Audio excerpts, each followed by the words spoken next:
Bismillahirrahmanirrahim. Assalamualaikum warahmatullahi wabarakatuh. Tak ada kalimat yang paling indah untuk diucapkan selain salam. Salam bahasa, salam sastra, salam Indonesia. Dan semoga keselamatan selalu bersama kita semua. Innal hamdalillah nahmaduhu wa nasta'inuhu wa nastaghfiruhu wa nasta'inuhu wa na'udzubillahi min syururi anfusina wa min sayyiati a'malina may yahdihillahu fala mudhillalah wa may yudhlil fala hadiyalah.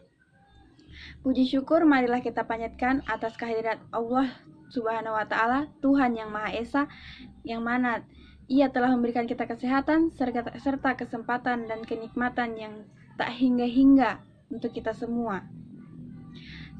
Sholawat beriring salam tak lupa kita haturkan kepada junjungan kita, baginda kita, Nabi besar Nabi Muhammad SAW. Karena berkat beliaulah yang telah membimbing kita dari zaman kebodohan menuju zaman orang-orang yang pintar dengan akalnya. Tanpa mengurangi rasa hormat saya, perkenalkan nama saya Umi Wulandini, Prodi Pendidikan Bahasa dan Sastra Indonesia, Fakultas Keguruan dan Ilmu Pendidikan. Stambuk A11120030.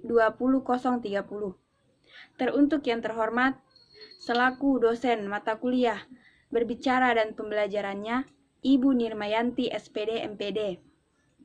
Dan untuk teman-teman saya yang saya cintai dan saya banggakan. Adapun saya di sini akan menyampaikan secarik ilmu yang saya miliki melalui pidato saya dengan judul Semangat Nasionalis di Era Milenial.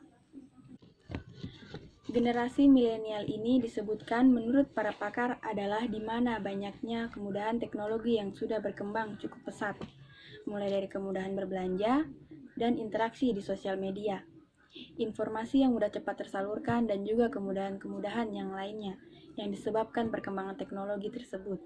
Dengan banyaknya kemudahan dalam berbagai hal itu akan menyebabkan banyak perubahan dari segi psikis orang tersebut.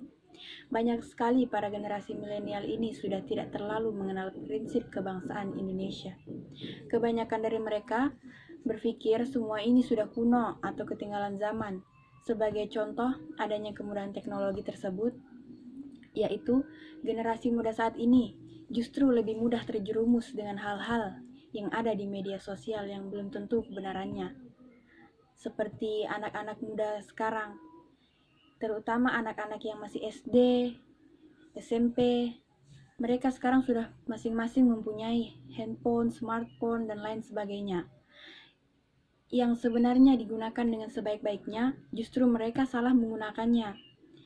Mereka mendapatkan berita, kemudian mereka tanpa memilah-milah bacaannya, mereka sebarkan.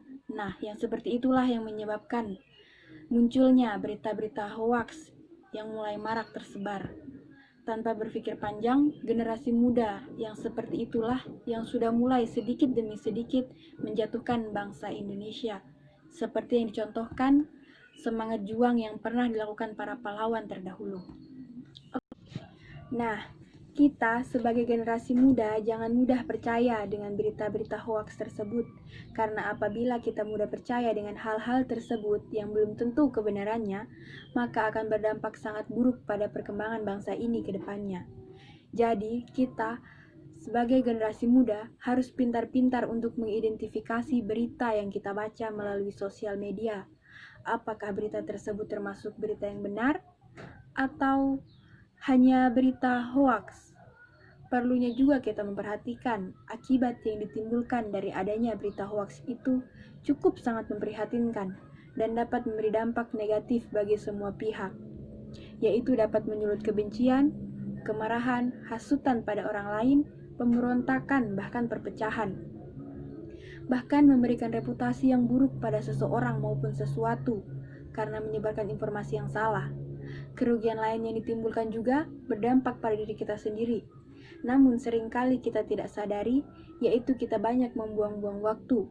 Dan apabila kita sudah terjerumus dalam berita hoaks tersebut, jadi yang harus kita lakukan sebagai generasi muda milenial, seharusnya kita dapat memilah-milah informasi yang tersebar, dapat memilah mana yang baik dan mana yang buruk untuk Indonesia.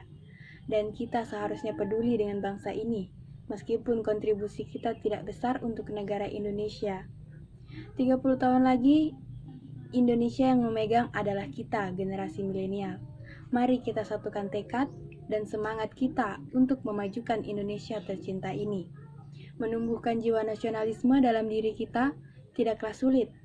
Hanya dengan cara-cara sederhana pun kita dapat lakukan. Mari bersama kita suarakan. Ayo kita perangi hoaks. Hanya itu yang dapat saya sampaikan. Lebih dan kurangnya mohon dimaafkan apabila ada kesalahan kata dalam penyampaian saya. Apabila ada yang ingin dikoreksi, silahkan. Sekian dari saya. Billahi taufik wal hidayah. Wassalamualaikum warahmatullahi wabarakatuh.